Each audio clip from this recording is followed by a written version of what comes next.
Hey guys, it's Gameology Alex, and today we're going to follow up on a video that was done not yesterday but the day before. And the video was on how you can retrain yourself to not overreact in situations that tend to make you feel emotional. And because of that emotion that you experience, you have this knee-jerk reaction. Sometimes you say things that you don't even mean because your emotions are in such a heightened place that you find yourself getting into this mindset where you just have to react to whatever somebody said.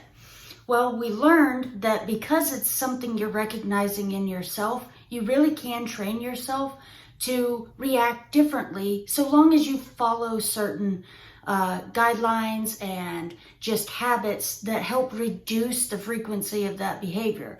And that was basically about simply recognizing that this is how you react sometimes and it's not a response. And because of that, we learned that it's good to wait a full minute and practice waiting even longer after an incident occurs before you say anything, before you text anything, before you email anything, and certainly before you do something in person that you're going to regret. Today is a little bit different. Today the scenario is about reacting rather than responding, but it's in regards to what happens when someone that you're talking to is the one that is overreacting. And in that moment, you're realizing, oh gosh, I'm never going to get through to this person because they've flown off the handle. Their emotions are all over the place. We're probably going to have to readdress this conversation again. And oh my gosh, what do I do with this person? This can be a very challenging situation that you'll find yourself in conversations that involve something that's going to stir up conflict. What I can tell you is this: it is possible to have a conversation with someone who becomes emotional and help them bring that emotion back down so you can continue that conversation in that moment. It is absolutely possible. The way we're going to do that is we are going to anticipate based on their reaction if they're going down a path that's going to lead them to become overly emotional. Let's use an example. If you are having a conversation with your significant other, let's say, and the topic is about them watching sports. Well, let's say they are super passionate about sports. And to you, you may think that asking them maybe to do yard work outside is a better use of their time than watching sports all day. But for them, they might take that as you personally taking or attempting to take away something they love. So if they become emotional, and again, this is just an example, they become emotional and start to say things that don't relate to what you're asking to at all by saying, you just want me to do work all day and you don't want me to have any relaxation time. As the person listening to that response, you're going to see that's not really a response, that's a reaction. You're going to know that you've made them feel a certain way about what you've asked them to do. But in that same moment, I want you to recognize that you haven't made anyone feel anything. Feelings are already there. You might have said something that triggered something within that person, but either way, here you are in a situation where the person is flying off the handle, getting very defensive in order to get back on track. And here's the key point here. You have to speak to the moment where it went off track, and you have to acknowledge that moment. And you have to see, I can see that by saying that, you internalized that in a way that I sure was not intending. I absolutely appreciate that you work all week. I want you to be able to watch sports. And I'm concerned that the lawn is a foot long. We're not saying but. We're not negating how we have attempted to understand them by saying, I want to acknowledge that you work so hard, but the grass needs mowed. We're not going to do that, because when you use but in language rather than and, what you're doing is basically taking that acknowledgement you just gave them and taking it back and saying, yeah, well, I know that you deserve a break, but forget about that break and get outside and mow the lawn. Like, no, you can't use that word but with and. You can't use the word but and hope that that will make this person feel that you're trying to understand them in that moment. It takes away. That is just one of those words that you can put in your back of your mind and just try not to use it when you're in the middle of a fight. You may want to use this word, especially if you're feeling defensive about the way they get defensive.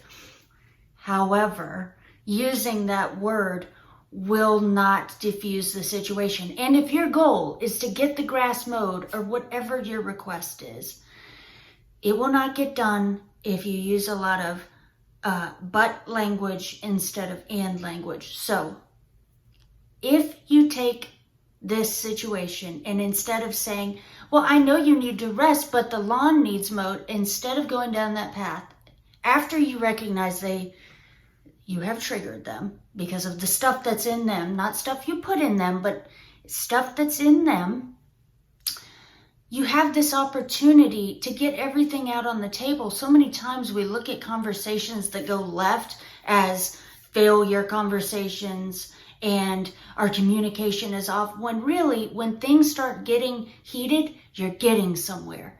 Now you are in a position to really get somewhere. I want you to know, back to our scenario, I want you to know that I am so happy that you enjoy watching sports. I'm genuinely happy. I want you to rest. And I'm also trying to figure out how we can manage getting everything else done while not taking away from your time with sports.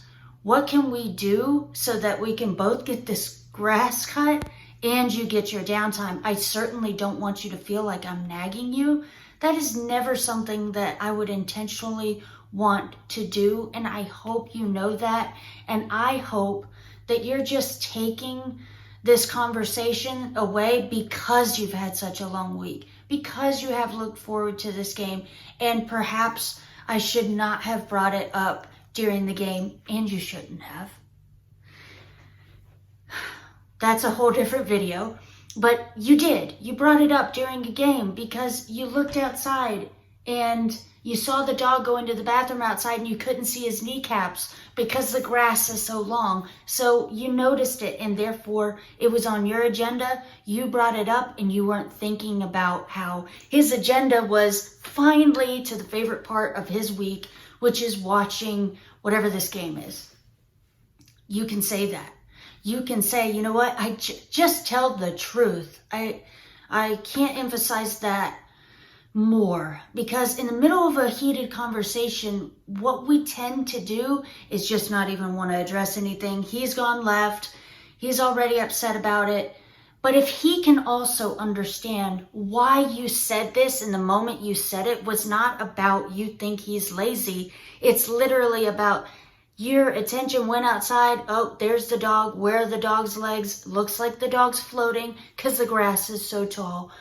When you can say that to him and say, oh my God, babe, you're right. I picked a really bad time. I know you look forward to the game. I guess maybe I don't look forward to the game or whatever it is. And I just looked outside and I couldn't see Wolfie's kneecaps. Ha ha. Try to bring light to it. Make him know that you're not actually asking him to do something because you think he's too lazy to do it. It was just on your mind. Because why let there be a conflict when there isn't one? Unless you genuinely think he's a lazy piece of junk and all he does is watch football. Unless you actually feel that, make sure he knows that you don't feel that way. Now, if you do actually think he's just a lazy piece of junk, well, maybe you shouldn't be with somebody that you think is a lazy piece of junk. Again, table that for another video. But here we are in this moment. We've said something. in the scenario that he was looking forward to all week, and we chose now to bring up something, and now his feathers are ruffled, we can totally turn that around by simply saying, oh my gosh, bad timing. I brought it up at the wrong time. I do not think you're a lazy piece of junk. I'm just getting concerned about the grass. Let's sit down. Let's figure out like what is you time for the game so that, you know, we're not talking about grass during that time. And then you can help me understand when we can take care of the grass. Now, this is kind of a bad example because, lady, you can go cut the grass. If the guy literally has not sat down all week, you can cut the grass.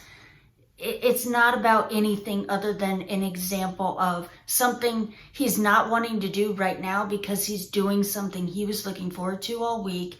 You brought it up at an inopportune time, and rather than that becoming a fight, it actually gets to become an opportunity to figure out when would actually be a good time to talk about things like the grass or spending quality time together or cooking a meal together or whatever the case may be. This is just an example, but I hope you see how what we're just trying to do here is we're trying to prevent someone from getting further upset for no reason. And the only way to back out of that, rather than it become a full-fledged fight, say that 5 times fast. The only way to do that is to acknowledge once you've noticed you have hit something in them that triggered them, and you say, wait, before you continue to get upset, I can see why you got upset. Even if you can't, you're just saying, I see you got upset, and now I'm trying to understand that. So I hope that makes sense. I hope that is helpful. What we will do next is we will discuss not only how to recognize if you've said something at the wrong time, but different words you can use specifically so that you can not only bring a person back from getting overly emotional, but also make them want to do the thing you requested. And that is definitely next level in communication. Once you get good at it, it is super useful. And we will talk about that next time. And until next time, I hope you have a great day. Thanks so much for watching.